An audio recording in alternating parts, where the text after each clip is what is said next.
Doctor Charu Jain, gynaecologist. जैसा कि हम जानते हैं कि आज हमारा देश कोरोना जैसी महामारी के बहुत बड़े संकट से गुजर रहा है। संकट की इस घड़ी में मैं सभी माताओं को, विशेषकर बच्चों को कुछ कहना चाहूँगी। बच्चों की ज़िंदगी इस महामारी की वजह से लगभग साल भर से बिल्कुल कैद होके रह गई है। बच्चे वो स्कूल जाया करते थे, दोस्तों से मिला करते थे, खेलने जाया करते थे, शॉपिंग जाया करते थे, पार्टी करते थे, वो कहीं ना कहीं एक सपना सा रह गया है। उनकी ज़िंदगी बिल्कुल उलट पुलट होके रह गई है। और ऊपर से ऑनलाइन क्लासेस का प्रेशर। ऑनलाइन क्लासेस में कभी नेट की स्पीड नहीं आ रही है, कभी टीचर को वो ठीक से सुन नहीं पा रहे हैं, समझ नहीं पा रहे हैं जो भी वो पढ़ा रही हैं, उसका प्रेशर अलग। तो मैं इस परेशानी की घड़ी में मैं माताओं से कहूँगी, मदर्स जो कि बच्चों के लिए एक रोल मॉडल होती हैं, कि वो इस परेशानी में अपने बच्चों को सहयोग दें, उनको मेंटली मजबूत बनाएं, उनके साथ ज़्यादा से ज़्यादा समय बिताएं, उनके साथ अच्छी अच्छी बातें करें, उनके साथ खेलें, उनका मनोबल बढ़ाएं।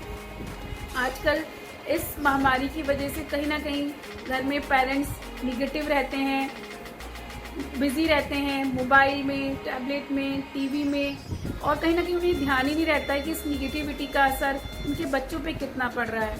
बच्चे जब देखते हैं अपने पेरेंट्स को, अपनी माताओं को इन्वॉल्व होते हुए इन सब चीज़ों में, तो वो कहीं ना कहीं वो भी मोबाइल में, टैबलेट में बिजी रहते हैं। उनका स्क्रीन टाइम बहुत बढ़ रहा है, जिसका उनके दिमाग पे बहुत बड़ा दुष्प्रभाव पड़ रहा है, उनकी पर्सनैलिटी पे, उनकी डेवलपमेंट पे बहुत बड़ा निगेटिव इफेक्ट पड़ रहा है। मैं माताओं से कहना चाहूँगी कि वो अपना स्क्रीन टाइम ख़त्म करें, अपनी ये वाली बिज़ी रहना टीवी में, टैबलेट्स में, मोबाइल में, ये बिज़ी बिल्कुल ना रहें। बच्चों के साथ समय बिताएं, बच्चों को इम्पोर्टेंस बताएं, बुक्स की अच्छी अच्छी बुक्स रीड करें बच्चे, क्योंकि बुक्स से कहीं ना कहीं बच्चों का जो ज्ञान है वो लॉन्ग टर्म के लिए, हमेशा के लिए बढ़ता है और पॉजिटिव होते हैं, क्योंकि जितनी भी बुक्स में बातें होती हैं, पॉजिटिव बातें होती हैं, वो उनको बताएं। तो बच्चों को भी, आप भी उनके सामने बुक्स रीड करें अच्छी अच्छी, तो बच्चों को भी कहीं ना कहीं लगेगा कि हाँ, हमारी मम्मी ऐसा कर रही हैं तो हमें भी ऐसा करना चाहिए। वो भी अपना इंटरेस्ट बुक्स में बढ़ाएंगे, अपनी नॉलेज बढ़ाएंगे, कहीं ना कहीं उनकी पर्सनैलिटी इस निगेटिव माहौल में भी पॉजिटिव होगी, घर का माहौल बहुत पॉजिटिव होगा। बट साथ में जो ये निगेटिविटी का जो असर है, जो मेंटल आपके दिमाग पे पड़ रहा है, बच्चों के भी और बड़ों के भी, वो बहुत कम हो जाएगा।